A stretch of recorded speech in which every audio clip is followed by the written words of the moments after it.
What are you doing? What are you doing?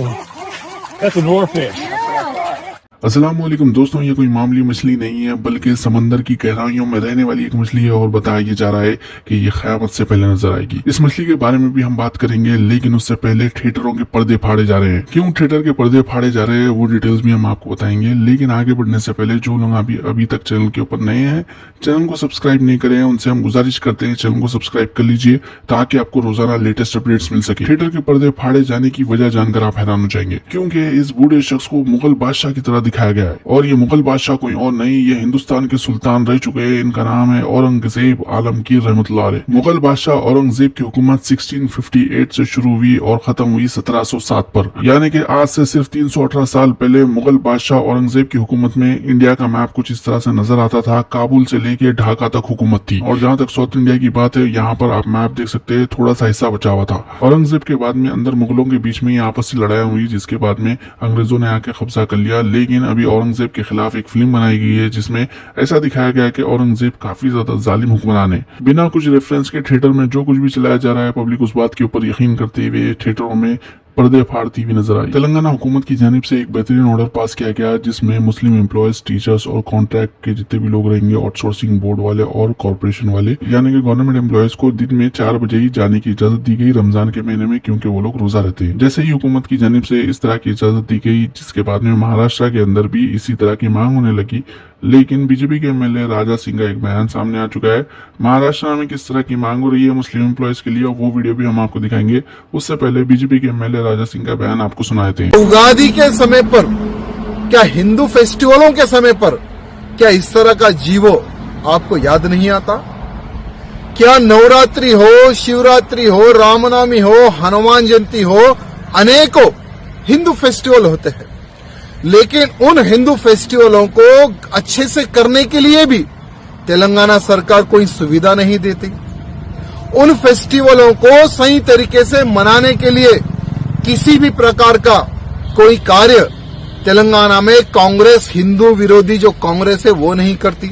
लेकिन हाँ, मुसलमानों के रमजान के लिए स्पेशली विचार विमर्श करके एक जियो निकालती है और उस जियो में यहां लिखा होता है कि 4 बजे के बाद में सभी मुसलमान जो गवर्नमेंट ऑफिशियल है उनको हम छुट्टी देते हैं। यहां दुर्भाग्य हमारा है। तेलंगाना की जनता को आज यहां देखने की आवश्यकता है कि तुमने कैसी सरकार को तेलंगाना में बिठा के रखा है।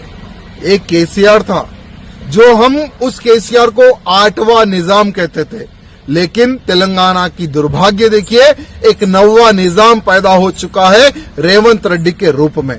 चाहे वो कर्नाटक हो, चाहे वो तेलंगाना हो, जहां जहां पर कांग्रेस की सरकार बनती है वहां पर इसी प्रकार के सर्कुलर मुसलमानों के लिए निकलते हैं, लेकिन हिंदुओं के लिए कोई बेनिफिट नहीं, कोई फैसिलिटीज नहीं। तेलंगाना की जनता से निवेदन है, अगर आज आप लोग आंख खोलकर रेवंत रेड्डी और कांग्रेस की जो नीति है, अगर इसको आप नहीं समझोगे, आने वाले समय में हमारे पास जो हमारे हिंदू फेस्टिवल होते हैं, उन फेस्टिवलों को मनाने के लिए भी सरकार प्रतिबंध लगाएगी। जागो तेलंगाना के हिंदुओं, जागो।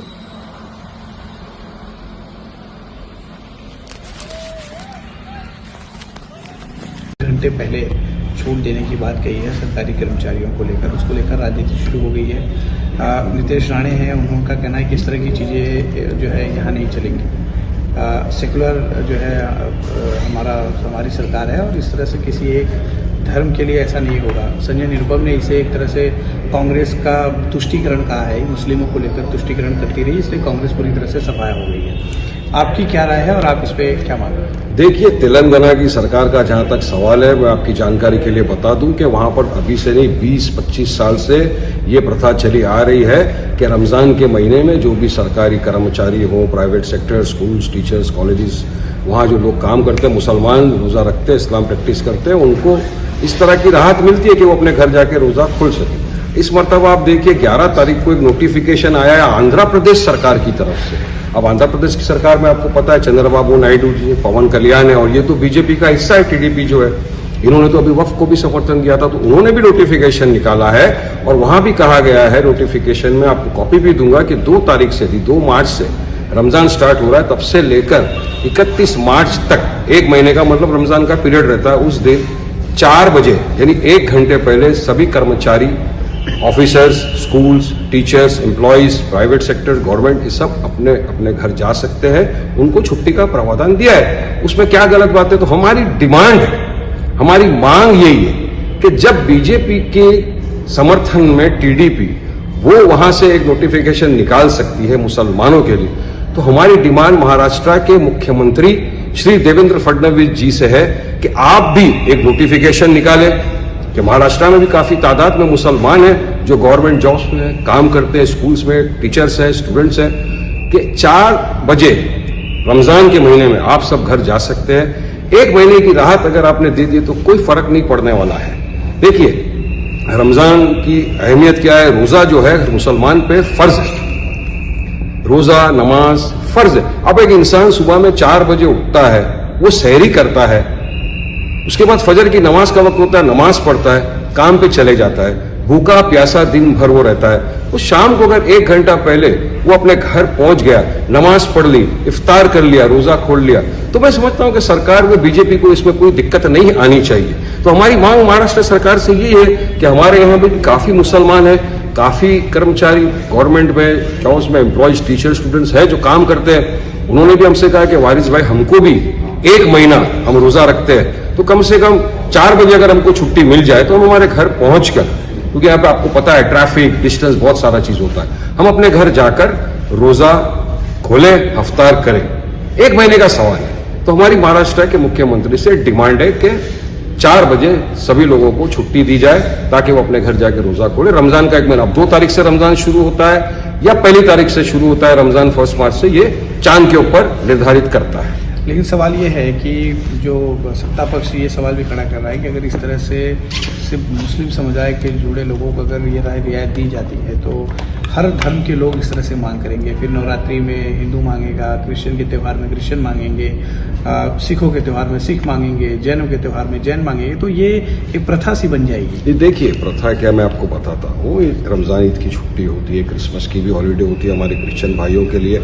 हमारे पार्टी के फ्लोर लीडर अकबर ओवैसी ने तेलंगाना की असेंबली में खड़े रहकर कहा था कि जिस तरह आप मुसलमानों को ईद की 2 दिन छुट्टी देते हैं, हमारे क्रिश्चियन भाइयों को देते हैं, इसी तरह शिवरात्रि के लिए 2 दिन की छुट्टी हमारे हिंदू भाइयों को भी दी जाए, क्योंकि वो उपवास रखते हैं, रात को पूजा करते हैं, तो नेक्स्ट डे आना उनके लिए। तो हम तो चाहते हैं सबका भला, सब एक साथ। मोदी जी खुद बोलते हैं ना, सबका साथ, सबका विकास, सबका विश्वास, विकसित भारत। तो सबके लिए, जिसको अभी कुंभ में लोग जा ही रहे ना, कितने लोग छुट्टियां लेके कुंभ में जा रहे, तो हम तो बोलते नहीं, हम तो आपत्ति नहीं जताते। ठीक है, हर इंसान को अपना अपना रिलीजन प्रैक्टिस करने का पूरा अधिकार है, मगर यहां पर अब आप कैसा बोल सकते हो तुष्टिकरण? आप आंध्र प्रदेश की जो सरकार है टीडीपी की, वो तो बीजेपी के साथ में है, और वो जब समंदर की गहराइयों में रहने वाली इस मछली का वीडियो हमने आपको स्टार्टिंग में बताया था। ये मछली का नाम है ओवरफिश। इस ओवरफिश का निकनेम जो है वो है डूम्सडे फिश, यानी कि ये मछली जब भी नजर आती है उसके बाद में अर्थक्वेक आते हैं या फिर सुनामी आती है, यानी कि अल्लाह का अजाब इंसानियत के ऊपर आता है ये मछली नजर आने पर। अब देखिए, ये मछली के अंदर इस तरह की अगर सलाहियत मौजूद है, कुछ होने से पहले इसे पता लग जाता है, तो बिना कोई शक के अल्लाह सुब्हानहू व तआला की जानिब से ये क्लियर वार्निंग दी गई है और इस मछली को ये सलाहियत अल्लाह की जानिब से दी गई है। ये मछली जब कभी भी नजर आई है उसके बाद में कितने लोगों की जान गई है, किस तरह से ये मछली नजर आने के बाद में दुनिया के ऊपर तबाही और बर्बादी आ सकती है। इसके ऊपर अगर आप डिटेल्ड वीडियो देखना चाहते हैं तो कमेंट करिए। कल इससे मुतालिक तमाम तफसीलात बताएंगे, क्या हमें इस मछली से डरने की जरूरत है या नहीं। अगर आपको भी ऐसा लग रहा तो बताएंगे, अगर इंपॉर्टेंट दिख रहा तो, अगर नहीं दिख रहा तो लाइट ले लेंगे। ठीक है, आप लोग कमेंट करके बता सकते हैं। तो फिर बनाना इसके ऊपर वीडियो या नहीं, कमेंट करके जरूर बोलिए। इंशाल्लाह अगले वीडियो में मुलाकात होगी। अल्लाह हाफ़िज़।